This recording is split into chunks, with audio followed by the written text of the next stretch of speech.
Mon parcours, donc j'ai commencé le JJB, ça devait être en 2010. Donc à la suite du MMA, j'ai commencé par le MMA. Au MMA, je me suis rendu compte que le sol c'était très difficile. Du coup, j'allais aux entraînements de David Pierre-Louis en JJB et j'allais également aux entraînements de Flavio en lutte à livrer. Donc voilà, je faisais les deux, parce que la lutte à livrer, c'est vrai que c'est plus adapté pour l'aspect vitesse, exécution, soumission rapide pour le MMA. Mais le JJB, ça apprenait aussi à prendre des positions fortes, à comprendre les principes. Donc voilà, donc il y avait les cours de David qui étaient vraiment très adaptés à ça et j'ai vraiment accroché tout de suite.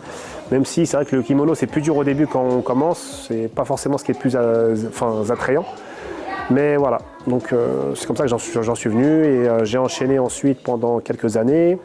Et j'ai arrêté, j'ai fait une grande pause de 5 ans et j'ai repris en 2023.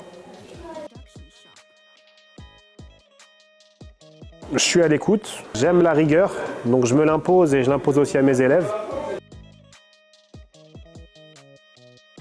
Déjà sa gestion de l'espace, sa gestion du combat, donc bien faire comprendre à l'élève que la première chose à faire c'est avoir des grips sur le partenaire, savoir ce qui se passe, que l'aspect le plus dur en fait c'est ne pas voir ce qui se passe.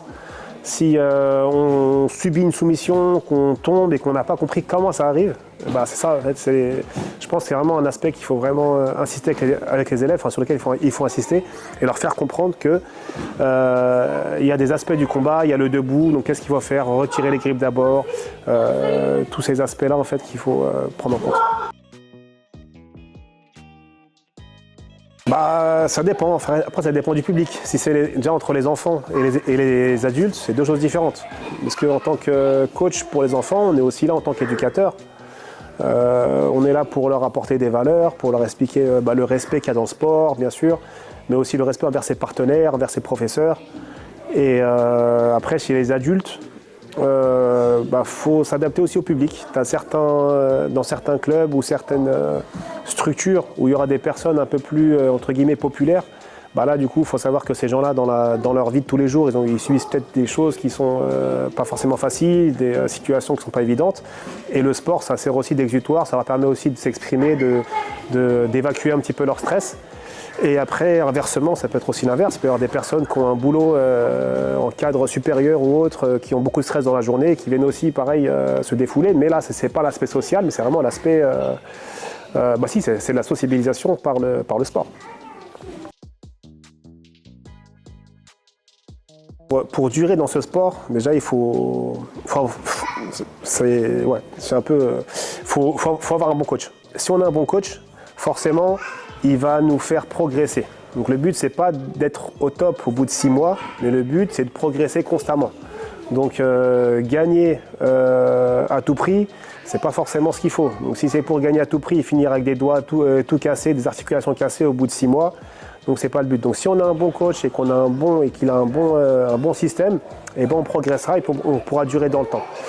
Et aussi adapter aussi, il y aura des moments où on ira plus sur du sparring dur, des moments où on ira plus sur du thème. Voilà. Et c'est quand j'ai commencé à coacher.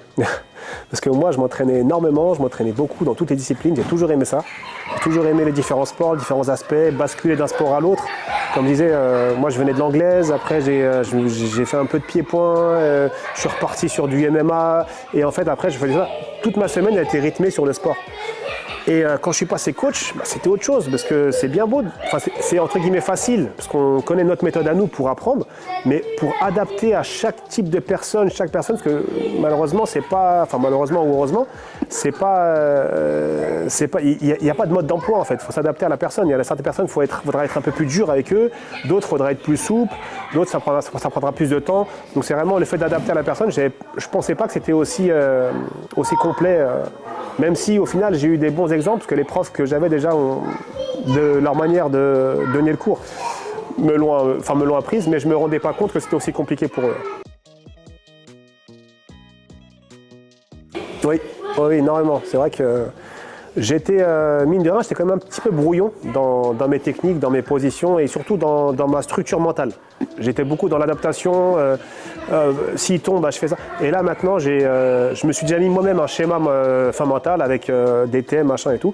Et même dans la manière de structurer mes cours et dans la manière aussi de l'expliquer à chaque personne, même en dehors des cours. Faut essayer. Ce sport-là, en fait, on a des appréhensions sur les positions, sur le sport en lui-même. Ça a l'air dur, les gens ils suent, on transpire. Mais bizarrement, j'ai jamais vu de personne. Enfin, il y en a certains, mais très peu de personnes ont essayé et n'ont pas adhéré. Donc essayez et puis venez voir, vous allez bien vous amuser. Ah, celle-là, elle n'est pas facile, celle-là. Ah, c'est frustrant. Franchement, personnellement, je préfère perdre moi-même plutôt que voir mon élève perdre. Et ça dépend. S'il perd parce qu'il n'a pas écouté, là c'est son problème. Là c'est dérangeant mais ça passe. Mais par contre quand on voit qu'on lui a donné un système, qu'on lui a expliqué quelque chose et puis ça n'a pas marché, donc là je pense que c'est ce qui est le plus frustrant.